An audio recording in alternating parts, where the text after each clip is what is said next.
इस कार्यक्रम में हम लोगों के बीच में उपस्थित जखनिया के विधायक हमारे बड़े भाई श्री बेनी राम जी, हम लोगों के बीच में बैठी हुई आबकारी इंस्पेक्टर, हमारे बीच में उपस्थित तमाम इस फोरम के राष्ट्रीय, प्रादेशिक और जिले के टीम के समस्त पदाधिकारी भाइयों बहनों, सामने उपस्थित इस कार्यक्रम से जुड़े हुए वो लोग जो इस कार्यक्रम को, जो इस फोरम को सशक्त करने के लिए अपना आशीर्वाद और स्नेह देने के लिए यहाँ पर उपस्थित हैं, आप सभी का इस कार्यक्रम में मैं हार्दिक अभिनंदन, वंदन और स्वागत करती हूँ।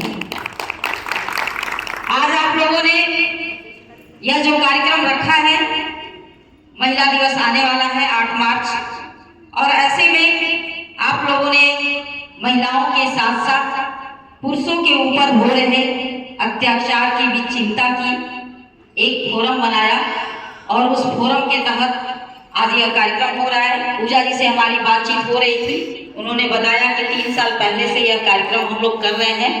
तो ये बहुत ही सराहनीय कार्य है कि जिस देश में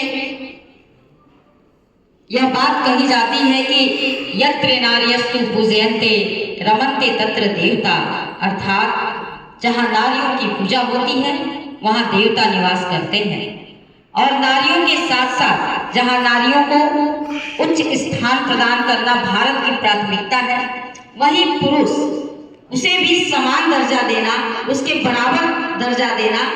उसे यदि लग रहा है कि जहाँ एक तरफ एक आवाज उठती है कि महिलाओं पे अत्याचार हो रहा है, उन्हें प्रताड़ित किया जा रहा है, वहीं दूसरी तरफ एक वर्ग ऐसा भी है, वो पुरुष, जो उसके ऊपर भी अत्याचार होता है और वो कहीं जाता है तो वो बड़ा निरीह बन जाता है, लोग महिलाओं के पक्ष में आ जाते हैं और वो दोषी न होते हुए भी मुख्य धारा से अलग हट जाता है और उसका सामाजिक जीवन सुखी नहीं रह पाता है।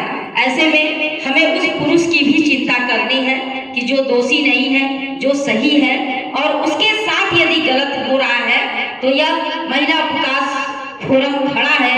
ऐसे में मैं इस महिला विकास फोरम की भूरी भूरी प्रशंसा करती हूँ कि आपने रथ के दोनों पहियों को चुना है।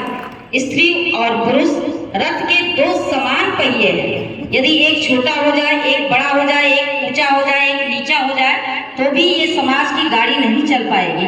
जैसे कि हमारे विधायक जी ने कहा कि ये महिलाओं का कितना सम्मान करते हैं। यदि हमें समाज को आईना दिखाना है तो पहले हम अपने घर में दीपक जलाएंगे। जैसा विधायक जी ने कहा कि मैं अपनी पत्नी को मुड़तारी बैठाता हूँ, अपने गुणतारी बैठता हूँ, ताकि एक संदेश देने का काम करूँ कि जब मैं यह कार्य करूँगा तो वही हमारे बच्चे सीखेंगे, वही हमारे आस पड़ोस के लोग सीखेंगे और वैसा ही व्यवहार वो अपने घर की महिलाओं से करेंगे। तो ये एक संदेश देने का कार्य है। जनप्रतिनिधि अगर इस तरह से संदेश दे तो ये बड़ा ही अच्छा है।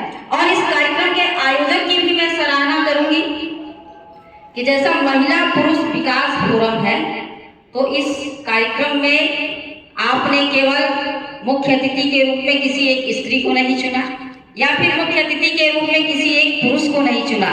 अगर दोनों की लड़ाई लड़नी है तो हमें महिला को भी चुनना है, पुरुष को भी चुनना है। और आपने जहां मुझे चुना एक जनप्रतिनिधि के रूप में एक महिला को, वही एक जनप्रतिनिधि के रूप में जखनिया विधायक हमारे भाई को चुना। ये बड़ा ही अच्छा और सराहनीय सोच है। और मैं तो आज ये कहना चाहूंगी कि आज पुरुषों से कंधा मिलाकर महिलाएं हर तरफ चल रही हैं। ज्ञान का क्षेत्र हो, विज्ञान का क्षेत्र हो, लेखनी का क्षेत्र हो, राजनीति का क्षेत्र हो, चाहे समुद्र की गहराई हो, चाहे आकाश की ऊंचाई हो, हर जगह महिलाएं हैं। बड़ा दुरूह कार्य माना जाता था राजनीति, कि राजनीति में महिलाएं कैसे अपने को स्थायी बना कर रख पाएंगी, सुदृढ़ बना के रह पाएंगी। लेकिन आप देख रहे हैं हमारा भारत देश मैं प्राचीन में नहीं जाना चाहूंगी, मैं अभी का उदाहरण देना चाहूंगी। हमारे बीच में स्वर्गीय श्रीमती सुषमा स्वराज जी नहीं है। उनको भारतीय जनता पार्टी ने विदेश मंत्रालय जैसा महत्वपूर्ण पद दिया। आज हमारे बीच में रक्षा मंत्रालय का दायित्व संभाला श्रीमती निर्मला सीतारमण ने। आज वो वित्त मंत्रालय का दायित्व संभाल रही है। तमाम ऐसे बड़े बड़े पद राजनीतिक रूप से जो रक्षा मंत्रालय, वित्त मंत्रालय, जो एक पुरुषों का खेमा माना जाता था कि ये पुरुष ही अच्छे से कर सकता है, उसको महिलाओं ने अपनी बुद्धि का, अपने कौशल का, अपने विद्वत्ता का वहां पर परिचय फहराया है। और गाजीपुर जनपद के लिए तो मैं कहना चाहूंगी कि यह जनपद नारी सशक्तिकरण का उदाहरण है। इसी जनपद में कभी 3 महिला विधायक हुआ करती थी। गाजीपुर सदर से आपकी ये बहन डॉक्टर संगीता बोलन, जावानिया से श्रीमती सुनीता सिंह और मोहम्मदाबाद से अलका राय से। और आज